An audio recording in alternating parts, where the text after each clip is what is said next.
पापा वैभव बहुत अच्छा है, मैं उससे ही शादी करूंगी। पापा ने बेटी के जब ये शब्द सुने तो वो सन्न रह गए। फिर सामान्य होते हुए बोले, ठीक है, पर पहले मैं तुम्हारे साथ मिलकर उसकी परीक्षा लेना चाहता हूं, तभी होगा तुम्हारा विवाह वैभव से। कहो मंजूर है? बेटी चहकते हुए बोली, हाँ मंजूर है मुझे। वैभव से अच्छा जीवन साथी कोई हो ही नहीं सकता, हर परीक्षा में सफल होगा। आप नहीं जानते पापा वैभव को। अगले दिन कॉलेज में नेहा जब वैभव से मिली तो उसका मुंह लटका हुआ था। वैभव मुस्कुराते हुए बोला, क्या बात है स्वीटहार्ट, इतना उदास क्यों हो? तुम मुस्कुरा दो वरना मैं अपनी जान दे दूंगा।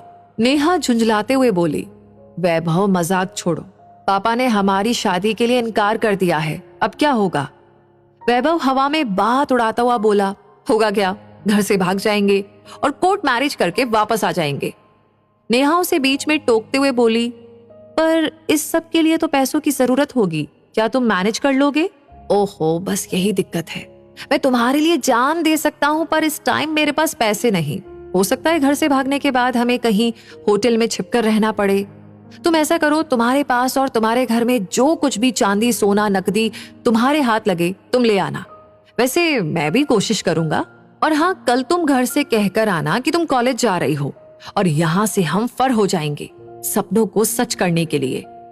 नेहा भोली बनते हुए बोली, पर इसमें तो मेरी और मेरे परिवार की बहुत बदनामी होगी। वैभव लापरवाही के साथ बोला, बदनामी वो तो होती रहती है, तुम इसकी परवाह मत करो, कुछ दिनों में उन्हें मानना ही होगा। वैभव इससे आगे कुछ कहता उससे पहले ही नेहा ने उसके गाल पर जोरदार तमाचा रसीद कर दिया। नेहा भड़कते हुए बोली, हर बात पर जान देने को तैयार बदतमीज, तुझे ये तक परवाह नहीं जिससे तू प्यार करता है उसकी और उसके परिवार की समाज में बदनामी होगी? प्रेम का दावा करता है? बदतमीज, ये जान ले कि मैं वो अंधी प्रेमिका नहीं जो पिता की इज्जत की धज्जियां उड़ाकर अय्याशी करती फिरूं।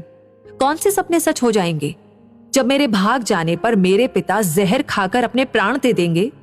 मैं अपने पिता की इज्जत नीलाम करके तेरे साथ भाग जाऊंगी तो समाज में और ससुराल में मेरी बड़ी इज्जत होगी। वे अपने सिर माथे पर बैठाएंगे और सपनों की दुनिया इस समाज से कहीं इत्तर होगी।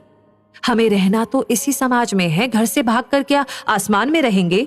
है कोई जवाब तेरे पास? पीछे से ताली की आवाज सुनकर वैभव ने मुड़कर देखा तो पहचान नहीं पाया। नेहा दौड़कर उनके पास चली गई और आंसू पोंछते हुए बोली, पापा मुझे माफ कर दो।